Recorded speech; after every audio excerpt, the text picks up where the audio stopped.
What's up, guys? I'm EJ, and this is Kendall here, and today we're going to be talking about some of the top high school class of 2019 players and what colleges we think they may be choosing come next season. Kendall, you are a high school recruiting, high school scouting expert. Yeah, you followed these guys for years. Yeah, I'm the new generation high school basketball expert. That's what I like to consider myself. No, I mean, Kendall is like super into stuff. He follows this stuff religiously, so I thought this would be a good video to do to kind of get a good feel on some of the guys that we could be looking forward to that will be big names come next year when college basketball is back in full swing. And these guys are freshmen, but some of these guys, we don't know where they're going yet. We know where Carey's going. We know where Wiseman, of course, Vernon Carey Jr. and James Wiseman. Yes, I'm a Memphis fan. Going to Duke. Look, I know there's going to be a lot of Kentucky fans watching this, a lot of Duke fans.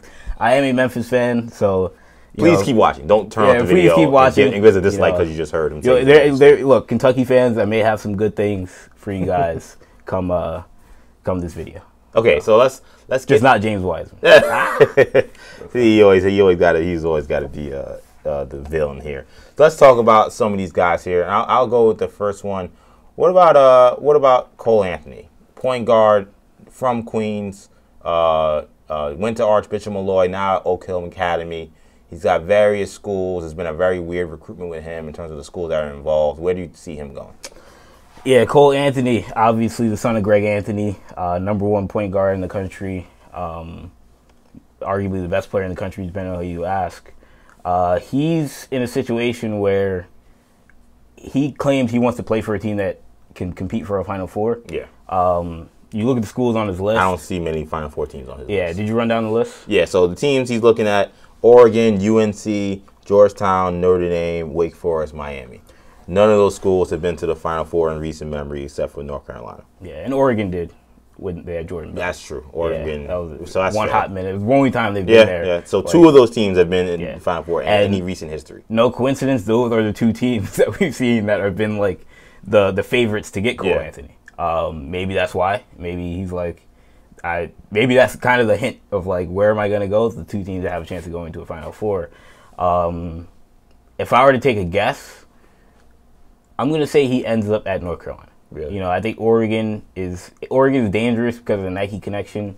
I do wonder, when you look at North Carolina, blue blood program, which doesn't seem to matter considering the rest of the teams on his list, but I think the most important thing is going to be the family connection that he has with Hubert Davis, who's an assistant on the staff. That's going to be important for Cole Anthony. Hubert Davis played with Greg Anthony on the Knicks back in the day. So that's going to be important. The one concern you have for North Carolina is there's a stigma that they don't play freshmen a lot of minutes. Harrison Barnes, number one player in the country, had to stay a second year. Yeah. We see Nasir Little this year is struggling. He's kind of in the doghouse, and he was a top 5 guy coming out of high school. So that'll hurt them, but I still think he ends up at Carolina. Yeah, Carolina would make sense in terms of just the prestige of the caliber of player. You're talking about the best point guard in the country, a top 5 guy. With the other schools you're talking about, they haven't landed those kind of recruits. Oregon has, but none of those other schools have landed that kind of guy in recent history. No. So if they got Cole Anthony, it would change life for them. Yeah. But North Carolina personally, I want to see him at Georgetown. I want to see him at Georgetown, I think too. That would be fun. I think that could be what kind of spurts Georgetown really being back there. That's They've slowly improved. In the backcourt. And that could be an interesting backcourt. But I think that, for me, I think North Carolina would have to be the favorite. What about the kid from Seattle, Jaden McDaniels? He's an intriguing prospect, 6'10". Yes, lanky kid. He kind of is like this kind of class of small forward Kevin Durant types. He's right in line with those guys. We've seen a lot of him. We've seen it, Jonathan Isaac, Brandon Ingram, even a Giannis Antetokounmpo. They all come kind of from that Kevin Durant tree. He seems to be the next one. Where do you think he's going to go? He's got Washington on his list, UCLA, Texas, UK, San Diego State as well. His brother's a good player. Yeah, Jaden McDaniels. He'll be in the league, which I think will be the reason why I don't think he's going to go there. You know, his brother. If his brother decides to stay, they jump maybe to the top of the list. I assume his brother will leave. Yeah. So I do not think he will go there. For me, I think this is a UK Washington battle. He's from Seattle. Obviously, Kentucky has a strong pull because it's UK. Washington is a good fit because their coach, Mike Hopkins, comes from Syracuse, runs the 2-3 zone. You think he could be a devastating defender in that defense. We've seen Syracuse use a lot of long, lanky guys. Personally, I think Jaden McDaniels ends up at Kentucky.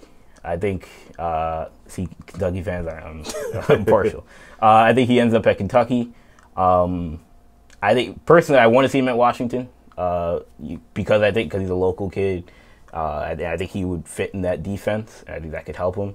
But I think going to Kentucky, they haven't had a guy like him recently. I think Kevin Knox is probably the closest guy. That's what I was thinking about. And Knox excelled. He wasn't great, but he excelled enough, and we see what he's doing in the league. Yeah. And I think that pitch will probably work with McDaniels. Yeah, I would like to see him at Washington because Washington, I think, is still a sleeping giant when it comes to college basketball. And I'm a Gonzaga fan, if anyone wonders, so it's not like I have an investment in wanting to see Washington do well. But in terms of just what's good for college basketball, we know UK gets everybody. It would be good for a school like Washington that's been down, but I do think there's intrigue with the new coach. And remember, Hopkins coach Carmelo Anthony. We're talking about influential wing players. Right. I would be surprised if Hopkins didn't have Melo give him a call. Yeah. In terms of that recruiting pitch. I probably think that he will go to UK because they have history recruiting in Seattle. They got Terrence Jones. That's true. He's a Seattle player. He's one of the better Seattle players that come out. One thing to watch out for: Quade Green, Kentucky transfer at Washington now. Will that play an impact? Will Quade Green be able to say, "Look, it's not that lit over at Kentucky right there"? So that'll be something that plays a role in this recruitment, I think. Here's another guy that reclassified. So I wanted to get your eyes on him. He now will play next year, and to some people, he may be the best player in this class. Anthony Edwards from Atlanta, 6'4", shooting guard, strong, athletic. Yeah. Georgia, FSU, UK, UNC, Kansas on his list. Where do you think he'll go? Anthony Edwards is interesting. As a Memphis fan, he's been saying recently, James Wiseman's trying to get him to go to Memphis. So selfishly, that's why I want him to go. But we're not on the final list, so I don't entirely believe him. But my guess with Edwards is I'm going to say he ends up at I'm going to say he goes to Georgia. FSU is the favorite right now. They're getting all the buzz. They've recruited him the longest. If he goes, it's close to home because Tallahassee's really close to Atlanta, Georgia. And if he goes there, he can be the guy right away. But I wouldn't be shocked if Tom Crean comes in late and gets, because obviously he's only had the job for less than a year. Yeah. So this would be his flagship recruit. Yeah, exactly. This would be a huge steal for him. But I think he's probably selling him on you're a hometown hero. I think I kind of wonder if the success of Georgia football is helping, and the way they've recruited in Georgia football is helping this recruitment as well. Smart coaches know how to use the football program. Billy Donovan was a master at it. Right. And Thad Matta as well. Thad Matta was a master Rick at Barnes. it. Yes, exactly. So I feel like, and the one thing Edwards has talked about in terms of Georgia's pitch, beyond you're a hometown hero, Tom Crean coached Victor Oladipo and Dwayne Wade. Sure. Those are guys that fit what this Edwards' kid's game play is style right now. Yeah. We're not talking about some center. If this was a 7-foot center, if this was Jaden McDaniels, I'd be like, that means nothing. Yeah. It's nice. Dwayne Wade's a great player, but how does that help me? Right. But if Edwards works out with Dwayne Wade and or Victor Oladipo, I mean, those are the perfect guys for him to mentor him. I think dark horse, I think he ends up at Georgia. Let's wrap with two guys that Memphis are in on. Let's talk about Matthew Hurt from Minnesota. Minnesota not involved in this recruitment, which is got to be not good for Richard Pitino. Yeah, loosely. I mean, his brother is on Minnesota's roster. No one thinks he's going there. No one in the world thinks he's going. That's not good for Richard Pitino. For the longest time, Matthew Hurt was a lock to go to Kansas. Until the FBI scandal hit. Yeah. And it hit hard. And now there's a sentiment out there. Kansas has no top 100 recruits right now. Yeah. There's a sentiment that he and other top recruits are staying away from Kansas right now, and that's opened the door for Kentucky. That's opened the door for Duke.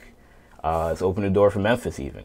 All these schools, I think, feel like they have a shot, which I don't know if it hurt. It seems like he's not telling anybody, no. He's like, yeah, keep recruiting me. I don't know why, but he's not telling anybody no.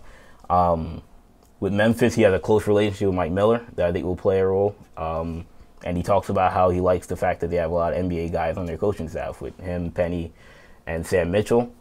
And Kentucky, I think, will also play a huge role in this recruitment. So I think it's going to come down to those three. Kentucky, Memphis, Kansas.